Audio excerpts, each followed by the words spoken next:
안녕하세요. 오늘도 사연 살롱을 찾아주셔서 감사합니다. 30대 후반 여성이에요. 언젠가 아침 프로에 자기는 잡아놓은 물고기한테는 떡밥을 주지 않는다며 결혼 후 부인한테 무심하게 대하는 남자 얘기가 나온 적이 있어요. 그 방송을 보는 내내 어찌나 우라가 치밀던지 결국 채널을 돌려버렸어요. 저 역시 전 남편과 살면서 비슷한 대접을 받았던 경험이 있어서 예전 일이 떠올라 마음이 불편했거든요. 물론 그게 결정적인 이혼 사유는 아니었지만 남편한테 정이 떨어진 이유 중 하나이긴 했어요. 남편과 저는 소개팅으로 만났어요. 남편은 제 대학 동기 남편과 고등학교 동창이었는데 결혼식장에서 신부 측 하객인 저를 보고는 마음에 들었다고 하더군요. 남편은 제 친구 신랑한테 저와의 소개팅을 부탁했고 그 얘기를 전해들은 저는 거절했어요. 남편이 마음에 안 들어서는 아니에요. 사실 얼굴도 기억이 안 나니까 좋고 싫을 것도 없었죠. 제가 거절한 이유는 마음에 여유가 없었기 때문이에요. 당시 저는 이제 막 회사에 취직해 일을 배우던 시점이라 업무만으로도 버거운 시절이었거든요. 연애할 여력이 안 됐어요. 한 두어 번 거절을 했더니 친구도 더는 소개팅 얘기를 안 꺼내더라고요. 그렇게 남편과는 인연이 끊어진 줄 알았는데 한 달쯤 뒤에 다시 만나게 된 거예요. 친구네 신혼 집들이에서요. 남편과의 일은 까맣게 잊기도 했고 처음부터 얼굴조차 기억 못했기에 그 자리에 남편이 있는 줄도 몰랐어요. 신혼집 구경도 하고 신혼여행에서 있었던 얘기도 듣다가 술이 좀 들어가니까 각각 무리가 나뉘어 공감대가 형성된 사람들끼리 수다를 떨게 되었죠.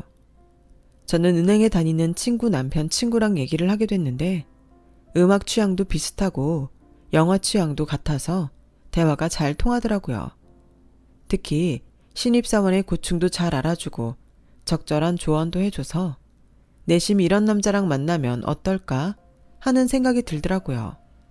그래서 친구한테 살짝 그 남자에 대해 물었더니 저 사람이 중현 씨잖아. 네가 소개팅 깐 남자.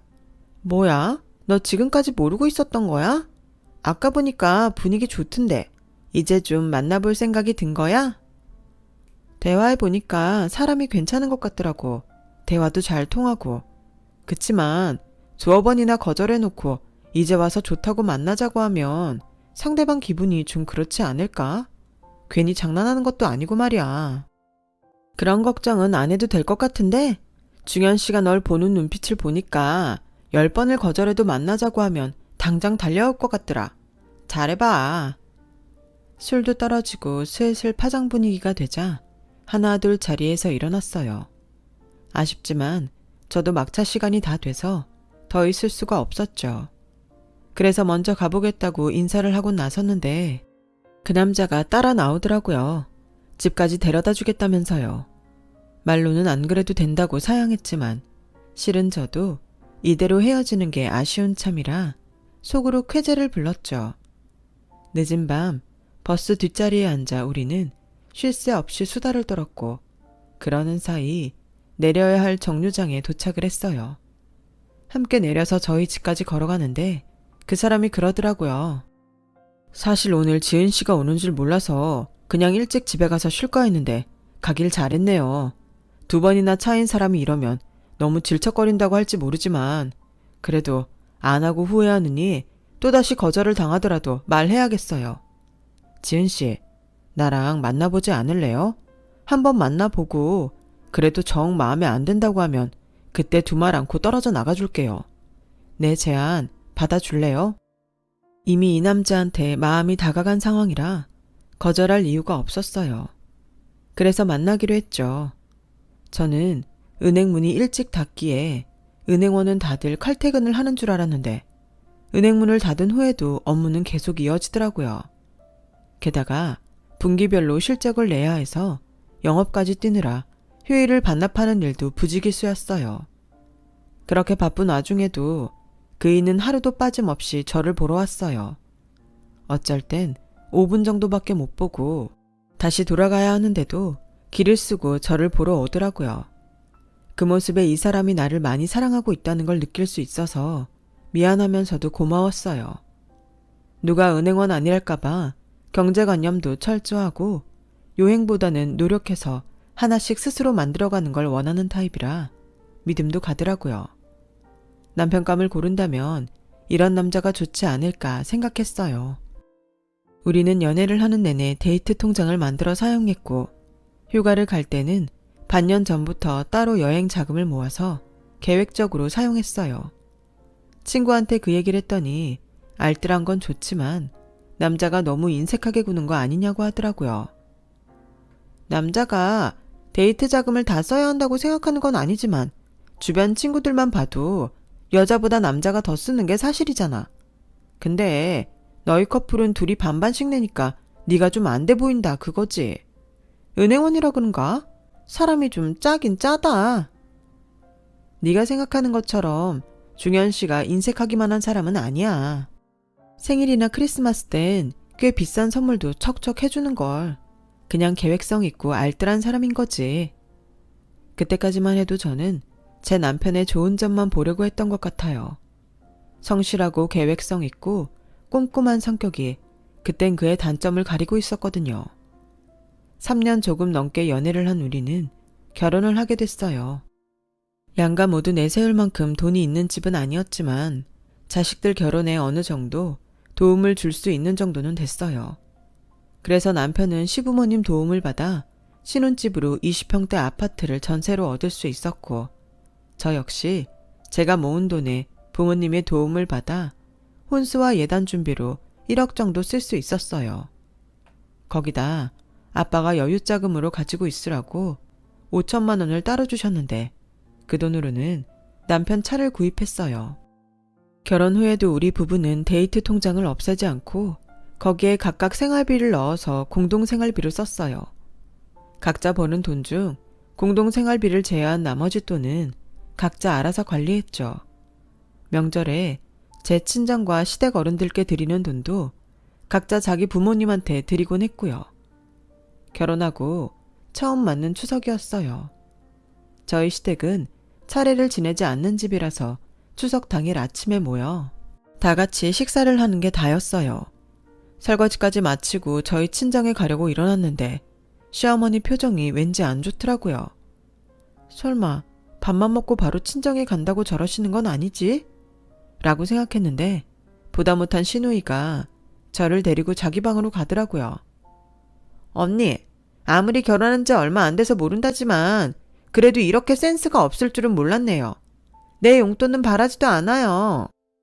그래도 명절인데 시부모님한테 용돈 정도는 드려야 되는 거 아니에요? 엄마가 내심 기대하는 눈치던데 어떻게 입 싹 닫고 가려고 그래요? 준비 못했으면 계좌이체라도 해드리세요. 어머, 그이가 안 되었어요? 그래서 어머님 표정이 안 좋으셨구나. 실은 우린 각자 자기 부모님 챙기기로 했거든요. 시댁은 그이가 챙기고 제 친정은 제가 챙기기로요. 그게 무슨 말도 안 되는 소리예요. 시부모님 챙기는 건 며느리 일인데 그걸 왜 우리 오빠한테 넘겨요? 언니 그렇게 안 봤는데 여우구나. 내가 원해서 그렇게 하는 게 아니라 아가씨 오빠가 그렇게 하자고 한 거예요. 그이가 깜빡한 모양인데 얘기할게요. 언제 얘기해서 용돈 준비를 해요?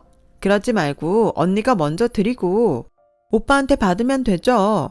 봉투 필요하면 말해요. 줄 테니까. 괜히 결혼 초부터 시어머니한테 찍힐 필요는 없다 싶어서 친정 부모님께 드리려고 준비해둔 돈 봉투를 어머님께 건넸어요.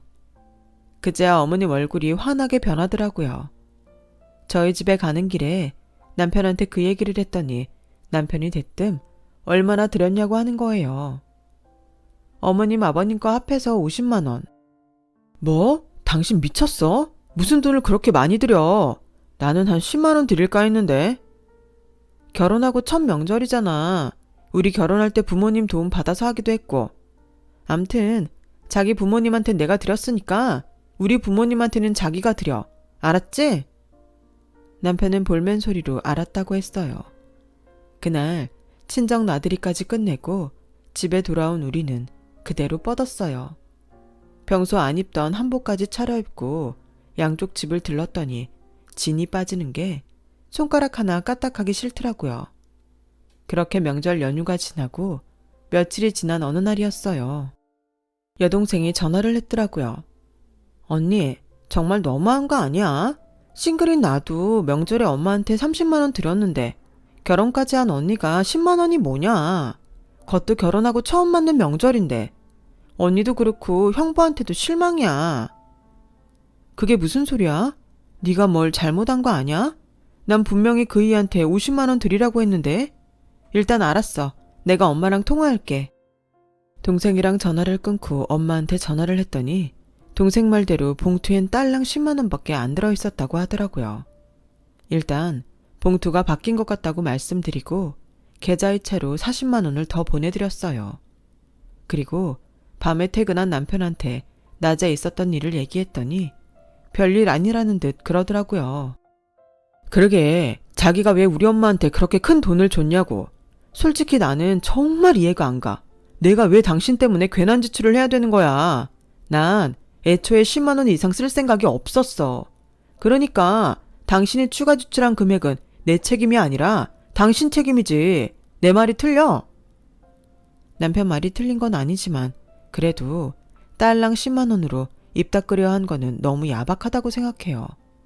그리고 이번 일에 빌미를 제공한 사람은 저니까 더는 따지지 않고 끝내기로 했어요. 결국 저만 40만 원이나 날린 거예요. 생각해보면 그때부터였던 것 같아요. 결혼 전에 몰랐던 남편의 본 모습을 알게 된 건요. 이듬해 봄, 남편 생일이 다가왔어요. 남편한테 혹시 갖고 싶은 거 있냐고 물었더니 남편이 기다렸다는 듯이 휴대폰에 저장해둔 사진을 보여줬어요. 이거 애플에서 나온 맥북이잖아. 이 모델은 300만 원도 넘을 텐데 설마 이걸 사달라는 건 아니지? 갖고 싶은 거 말하라며. 난 딱 이거밖엔 생각이 안 나는걸. 남편의 의외의 행동에 어떻게 반응을 해야 할지 모르겠더라고요. 그래도 자기야, 기껏해야 동영상 보고 업무 관련 문서 정리하는 데 쓸 건데 이건 좀 과하지 않을까? 조금 낮은 사양으로 하던가 아니면 국산 노트북으로 하는 건 어때? 나는 자기한테 선물할 때 가격 생각 안 하고 해줬는데 자기는 고작 이 정도 가격에도 안 된다고 하는 거야? 그래, 싫으면 해주지 마. 나에 대한 사랑이 그 정도인데 내가 더 뭐라고 하겠어. 이번 내 생일은 그냥 넘어가자. 중요하지도 않은 날인데 뭐. 남편은 제 말에 삐져서는 그대로 방으로 들어가 버렸어요. 결혼 전에 남편한테 명품백을 받았던 적이 한 번 있는데 그동안 저는 남편한테 그 정도 가격의 선물을 해준 적이 없었거든요. 입장 바꿔 생각해보면 남편이 서운해하는 것도 당연하다 싶어서 남편이 원하는 노트북을 생일 선물로 사줬어요. 남편은 좋아서 어쩔 줄 몰랐죠. 시간은 흘러 7월이 됐고 제 생일이 다가왔어요. 결혼 전에 남편이 결혼하면 당신 생일마다 미역국 끓여줄게 라고 했었기에 내심 기대를 하고 있었는데 아침은 물론 저녁에 퇴근해 돌아온 남편이 오히려 제게 저녁 반찬은 뭐냐고 묻더라고요. 제 생일인 걸 몰라서 그랬던 건 아니에요. 아침에 저한테 생일 축하한다고 말했으니까요. 잊은 모양이구나. 서운하긴 했지만 꼭 해줘야 하는 건 아니니까 뭐라고 하기도 그래서 넘기기로 했어요. 서둘러 저녁 준비를 하고 식탁에 마주 앉았는데 남편이 생일 케이크도 준비를 안 했더라고요. 자기야, 나 오늘 생일인데 케이크도 준비 안 한 거야? 좀 서운한데? 회사에서 동료들이 촛불 켜줬다며. 그랬는데 뭐하러 케이크를 또 사? 그게 다 낭비야. 그럼 선물은? 궁금하니까 빨리 줘. 선물 없는데? 안 샀어. 순간 제 귀를 의심했어요. 장난하지 말고 선물 주세요. 그러자 남편이 젓가락을 탁 내려놓곤 정색을 하며 말했어요. 자기야, 내가 이런 말까지 안 하려고 했는데 내가 명품 백 사준 거 기억하지? 그게 얼마짜린지 알아? 무려 500짜리야. 그렇게 비싼 선물을 받았으면 적어도 10년 정도는 나한테 선물 얘기는 안 해야 되는 거 아닐까? 그게 양심적인 거라고 생각하는데 자기 생각은 어때? 그리고 잡아놓은 물고기한테 떡밥 주는 낚시꾼 봤어? 자긴 이제 잡아놓은 물고기야. 더 이상 내가 자기 꼬시려고 떡밥 주는 일은 없다고. 애도 아니고 그런 것도 모르냐? 순간 망치로 머리를 세게 얻어맞은 기분이었어요. 이 남자가 내가 알던 그 남자가 맞나 싶더군요. 내 생일날 내 기분을 시궁창에 처박은 남편은 제 기분은 아랑곳 않고 제가 차린 밥을 얄밉게 먹어치웠어요. 그날 이후로 남편이 낯설게 느껴졌고 남편의 행동들이 얄밉게 보였어요. 한 침대에서 같이 자는 것도 싫어졌고 제 몸에 손이 닿는 것도 싫었어요. 하지만 이건 시작에 불과했어요. 임신 7개월쯤 됐을 때 몸이 너무 무겁고 빈혈이 심해서 할 수 없이 회사에 휴직 신청을 해야 했어요. 남편은 제 몸 걱정보다는 당장 수입이 줄어든 거를 걱정하더라고요. 남들은 막달까지 일하던데 좀 참지 그랬냐고 볼멘 소리를 하더군요. 내가 나 좋자고 휴직했어? 힘드니까 어쩔 수 없이 했지. 자기가 임신해봐 얼마나 힘든지. 호르몬 균형도 다 깨지고 서 있는 것도 힘들고 잘 땐 다리에 지렁이가 기어다니는 것처럼 저려서 온전히 잠도 잘 수 없단 말이야. 그런데도 자기는 내 걱정보다 돈이 더 중요한 거야? 자기한테 실망이다. 어떻게 나한테 이럴 수가 있냐? 임신 탓인지 그동안 서운한 감정이 쌓여서 그런지 닭똥 같은 눈물이 뚝뚝 떨어졌어요. 그제야 남편은 제게 미안하다고 사과를 했어요. 휴직을 하고 한 달쯤 지나 친정아빠 생신이 되었어요. 무거운 몸을 이끌고 남편과 함께 친정에 갔더니 몇 달 전 결혼한 여동생과 제부가 먼저 와 있었어요. 그리고 그 앞에 놓인 명품 구두가 눈에 들어왔어요. 아빠는 난생 처음 보는 명품 구두에 입꼬리가 춤을 추더라고요. 내가 사위 덕에 이렇게 비싼 구두를 다 신어보네. 고맙네 김서방. 우리 이이가 아빠 정장까지 해주자고 하는 걸 내가 뜯어 말렸어. 장인어른, 이번 생신은 구두뿐이지만 환갑 땐 제가 멋진 정장 한 벌 해드리겠습니다. 아빠한테 싹싹하게 구는 제부를 보니 빈손으로 와서 앉아있는 남편이 그렇게 얄미울 수가 없었어요. 남편 덕분에 잔뜩 어깨가 올라간 동생은 제 남편한테 물었어요. 형부는 생신 선물 뭐 사왔어요? 손에 든 게 없는 거 보니까 현금인가? 그랬더니 남편이 멀뚱거리며 저만 쳐다보더라고요. 그래서 제가 백에서 동봉투를 꺼내 아빠한테 드렸어요. 아빠, 미안. 내가 일을 쉬고 있어서 이번엔 얼마 못 넣었어. 다음번엔 더 넣어드릴게요. 실제로 봉투를 내미는 손이 부끄러울 정도로 얼마 못 넣었어요. 제가 일을 쉬고 있는데도 남편이 생활비는 꼭 내야 한다고 닥달을 하는 통에 저축해둔 돈을 헐어서 쓰는 중이었거든요. 애 때문에 벌어진 일인데 어쩜 이렇게 야박하냐고 따졌지만 남편은 약속은 약속이라며 꼭 지키라는 말뿐이었어요. 더럽고 치사해서 눈물이 나더군요. 한 달 뒤 저는 예정일보다 일주일 먼저 출산을 했고 3.5kg 아들이었어요. 출산만 하면 좀 살만해지지 않을까 생각했었는데 그 반대더라고요. 왜 어른들이 애는 뱃속에 있을 때가 가장 편한 때라고 했는지 알겠더군요. 하루 종일 먹고 자고 싸고를 반복하는데 정작 아기를 돌보는 저는 먹지도 싸지도 자지도 못하고 아이한테 매달려 있어야 했거든요. 거기다 애를 낳았는데도 불구하고 몸무게가 얼마 안 주는 거예요. 배도 임신 전과는 너무 달랐고요. 내 몸은 완전히 망가졌는데 아이 보는 고생만 들자 심신이 피폐해지기 시작했어요. 남편이 옆에서 돕기는 했지만 어디까지나 돕는 거지 육아를 떠하는 건 오로지 저였어요. 아침에 출근하는 남편이 부럽다는 생각이 들 정도로 일주일에 하루만이라도 육아에서 해방되고 싶다는 생각이 들었어요. 직장 동료들의 SNS에 올라온 사진을 보니 나만 무리해서 떨어져 나온 것 같아서 가슴이 시리고 억울했어요. 그러면 안 되는데 아기 때문에 내가 몸도 망가지고 동료들한테서 멀어진 것 같아 원망스럽더라고요. 거기다 남편은 제가 뭐만 먹으면 옆에서 혀를 차며 몸 관리는 안 하냐고 한심해했어요. 그 말에 자존심이 상해서 다이어트를 하며 복귀 준비를 했는데 10kg을 뺐을 무렵 요요가 오는 바람에 오히려 살만 더 찌고 만 거예요. 살이 찌니 산후 우울증은 더 심해져서 결국 사표를 낼 수밖에 없었어요. 회사 사정도 있는데 언제까지고 휴직 상태로 있을 수는 없었거든요. 그러자 남편의 구박은 더 심해졌어요. 일을 그만둔 지 2년쯤 됐을 무렵엔 제가 모아둔 돈도 바닥이 나서 생활비를 못 내고 있었거든요.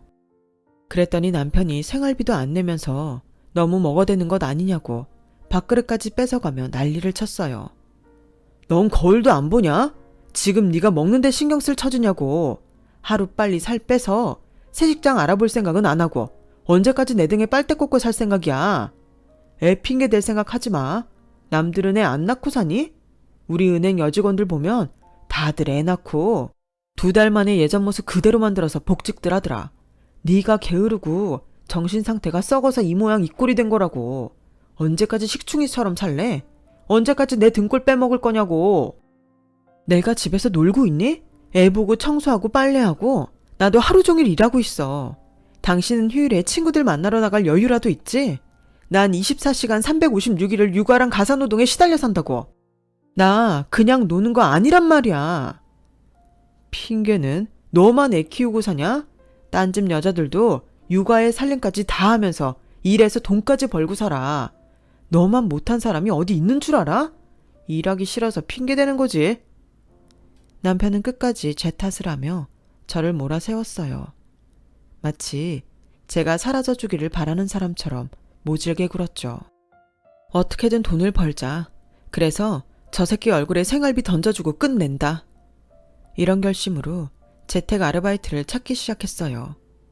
딱히 기술 없이 집에서 돈을 벌 수 있는 일은 블로그 작성이나 타이핑 정도에 불과했어요. 하지만 일하는 시간에 비해 급여가 터무니없이 낮아서 돈은 안 되더라고요. 그 무렵 방송 채널 모니터링 자리가 있길래 이력서를 보냈고 다행히 합격해서 일을 하게 되었어요. 제가 맡은 채널은 주식 채널이었는데 주식에 관심도 없던 터라 그래프를 봐도 뭐가 뭔지 모르겠더라고요. 그래도 어떻게 구한 일인데 놓칠 수 없어서 도서관에서 책까지 빌려와 주식 공부를 하며 일을 했어요. 공부를 하니 그제야 그래프 변동이 눈에 들어오기 시작하더군요.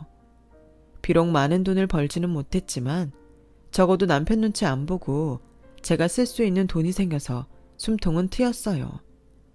천천히 일감을 늘리면 생활비 정도는 벌 수 있을 것 같았죠. 하지만 그 시점에 일이 터진 거예요. 남편이 술에 취해 동창들을 집으로 데려왔는데 이 인간이 글쎄 동창들 앞에서 저한테 그러지 뭐예요. 아이고 우리 집 식충이가 안 자고 계셨네. 얘들아 인사해라. 집구석에서 일도 안 하고 내 등골 빼먹는 우리 집 식충이다. 배 좀 봐라. 얼마나 처먹었는지 디룩디룩 살이 쪄서 3겹이 아니라 5겹은 되겠다. 네 남편은 밖에서 죽어라 일하느라 밥도 제대로 못 먹는데 집구석에서 넌 목구멍으로 먹을 게 넘어가냐? 에휴 말해 뭐하냐. 식충이가 말을 알아들었으면 진작에 살도 빼고 돈 벌러 나갔겠지. 이건 애초에 의지가 없는 거야. 그러지 않고선 도저히 설명이 안 돼. 인간아, 그러고 살고 싶냐? 그건 내가 할 소리다. 네가 그러고도 인간이니? 지 아내를 친구들 앞에서 식충이라 부르는 네가 인간이긴 하냐고. 네 눈에는 내가 놀고 먹는 사람처럼 보이겠지만 나도 엄연히 일하고 살아. 우리 애도 키우고 집안일도 하고 틈틈이 아르바이트까지 한다고. 너 육아 도우미 한 달 월급이 얼만지 아니? 가사 도우미 월급이 얼만지는 아냐고. 나는 그 2가지를 다 하는데 그럼 한 달 월급이 얼마나 될까? 네가 나한테 놀고 먹는 식충이란 소리를 할 거라면 적어도 월급은 주고 그딴 소리를 해야 되는 거야. 알기나 하니? 이 개자식아? 내 새끼 아빠 없는 애 만들기 싫어서 지금까지 참았지만 더는 안 되겠다. 너 같은 인간 말종 밑에서 자라느니 아빠 없이 자라는 게 100배 1000배 낫겠어. 이제 우리 그만하고 이혼하자. 분위기가 점점 험악하게 나가더니 결국 이혼 얘기까지 나오자 남편 친구들은 눈치를 살피며 하나 둘 저희 집을 빠져나갔고 남편과 저 둘만 남았어요. 이혼을 하자는 말에 남편은 잠시 말을 잇지 못하더군요. 그리고는 취기가 오르는 척 쇼를 하며 방으로 들어가 버렸어요. 저는 밤새도록 인터넷을 뒤져가며 이혼할 때 필요한 정보를 찾아봤어요. 재산 분할부터 양육권과 친권에 대한 것까지 하나도 빠짐없이 샅샅이요. 아침이 되자 남편은 술을 하도 마셔서 어젯밤 일이 하나도 기억 안 난다며 횡설수설하다가 출근을 했어요. 남편이 직장에 나간 사이 저는 아이를 업고 나가 이혼 서류를 받아왔어요. 제 인적 사항을 적고 도장을 찍는데 이상할 정도로 무덤덤한 거예요. 아마도 오래전부터 이혼을 염두에 두고 있어서 그랬던 것 같아요. 퇴근 후 돌아온 남편은 이혼 서류를 보고는 그제야 우리의 결혼 생활이 끝났다는 걸 실감하는 듯 했어요. 처음엔 자기가 잘못했다며 빌더니 씨알도 안 먹히자 돈도 못 버는 게 애는 어떻게 키울 거냐고 겁을 주다가 그것도 안 먹히자 물건을 던지고 화를 냈어요. 네가 뭔데 내 인생을 개박살내. 내가 왜 이혼남으로 살아야 되냐고. 너만 조금 노력하면 모든 게 정상으로 돌아갈 수 있는데 왜 노력을 안 해. 살 빼고 일 다시 시작하면 예전처럼 아무 문제 없이 살 수 있는 거잖아. 아무 문제 없이? 정말 자기는 우리가 그동안 아무 문제 없이 살았다고 생각해? 난 아닌 것 같은데. 우린 결혼 초부터 문제가 있었지만 아닌 척 덮고 살았던 것 뿐이야. 그때 덮은 문제들이 썩고 문드러져서 더는 악취 때문에 살 수 없게 된 거야. 자기도 어느 정도는 느끼고 있었잖아. 더 길게 간다고 좋아지진 않을 거야. 오히려 상황만 더 악화될 뿐이지. 그러니까 이쯤에서 정리하자. 그게 우리한테도 애한테도 최선이야. 그제야 남편은 눈물을 뚝뚝 흘리며 서럽게 울었어요. 그리곤 이혼 서류에 공란을 채워갔죠. 남편은 마지막 순간까지도 찌질하고 지독하게 계산기를 두드리며 재산을 나눴어요. 살림살이를 중고시장에 내다 팔고 받은 돈까지 빼놓지 않았죠. 이혼 후 저는 친정에 들어가게 됐어요. 가진 돈으로 월세집 정도는 구할 수 있었지만 애까지 데리고 혼자 사는 걸 부모님이 원치 않으셨거든요. 남편은 양육비를 낮추는 대신 저한테 아이의 양육권과 친권을 넘겼어요. 그 때문에 시부모님이 한바탕 난리를 피우셨지만 자식보다는 당장 들어갈 돈이 더 아까웠던 남편이 알아서 수습한 덕에 더는 문제 삼지 않게 됐죠. 대신 매주 아이를 보게 해달라고 해서 그렇게 해줬는데 몇 주 안 돼서 그냥 한 달에 한 번만 보겠다고 하더군요. 애는 귀엽지만 데리고 있는데 손이 많이 가고 힘들다는 게 이유였죠. 그렇게 매달 둘째 주 토요일에 아이를 시댁에 데려다주고 다음날 집으로 데리고 왔는데 시누이가 출산을 하자 시어머니가 외손녀를 봐줘야 한다고 당신이 연락할 때나 애를 데리고 오라고 하셔서 그러기로 했어요. 그렇게 제 아이는 시댁 식구들한테서 점점 멀어졌고 언젠가부터는 연락도 끊어진 채 살게 되었죠. 끊어진 건 연락뿐만이 아니었어요. 남편이 보낼 양육비도 끊어졌거든요. 전화번호도 바꾸고 회사도 옮겼는지 은행에 찾아가도 없다고 하더라고요. 시댁에 찾아가 봤지만 남편과 연락이 닿지 않는다며 대문조차 열어주지 않았어요. 얼마 되지 않는 양육비조차 떼어먹을 작정을 하고 숨은 게 분명했어요. 웃음이 나더라고요. 그깟 돈 몇십만 원에 부모이길 포기한 남편도 웃기고 그런 아들을 숨겨주는 시부모님도 한심해서 웃음이 났어요. 그래, 그깟 돈 없어도 내 힘으로 내 새끼는 키울 수 있다. 내가 더러워서 더는 연락 안 하마. 시부모한테 문전박대를 당하고 집에 돌아오던 날 그렇게 결심했어요. 주식 채널 모니터링 일을 하던 저는 주식의 흐름을 파악할 수 있는 수준이 되자 수입 중 일정 금액으로 주식을 시작했어요. 수익이 잘 나는 경우도 있고 하한가만 치다가 휴지 조각이 된 경우도 있었어요. 그러다 일생에 한 번 있을까 말까한 엄청난 기회를 몇 번 맞았고 덕분에 이혼한 지 10년이 된 지금에 와서는 주거래 은행에서 VIP 대접을 받을 만큼 돈을 꽤 모았어요. 처음 목돈을 벌었을 때 산 아파트가 가격이 많이 올라서 팔고 이사를 하며 남은 차익으로 주식에 투자했는데 이게 엄청난 대박을 친 덕분에 그렇게 된 거였죠. 여자 혼자 애를 키우고 살려면 안정된 수익이 있어야 할 것 같아서 주변에 조언을 구했더니 작더라도 건물을 하나 사두는 게 어떻겠냐고 해서 주거래 은행에 대출 상담을 받으러 갔어요. 제가 은행 2층에 올라가서 대출 창구 대기표를 뽑자 부지점장이 달려왔어요. 사모님, 그건 뭐하러 뽑으십니까? 제가 VIP실로 모시겠습니다. 부지점장의 안내를 받고 VIP실에 들어간 저는 담당 직원과 조용히 상담을 할 수가 있었어요. 제가 생각했던 만큼까지는 대출은 안 되지만 그래도 원하는 건물을 사는데 문제가 없을 정도는 됐어요. 아직 건물 계약을 진행한 게 아니라서 일이 진행되면 연락하겠다 말하고 VIP실을 나왔어요. 그런데 복도에서 누군가 저를 보고는 미친 듯이 달려오지 뭐예요. 바로 전 남편이었어요.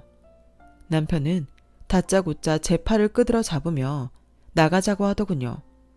이거 못나? 당신이 뭔데 나한테 이래라 저래라야. 야, 내가 네 속셈을 모를 줄 알아? 양육비 안 준다고 온 거잖아. 그러니까 나가서 얘기하자고.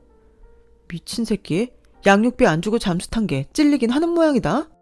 그런데 어떻게 된 게 그렇게 찔리는 놈치고는 잘 먹고 잘 산 것 같은데?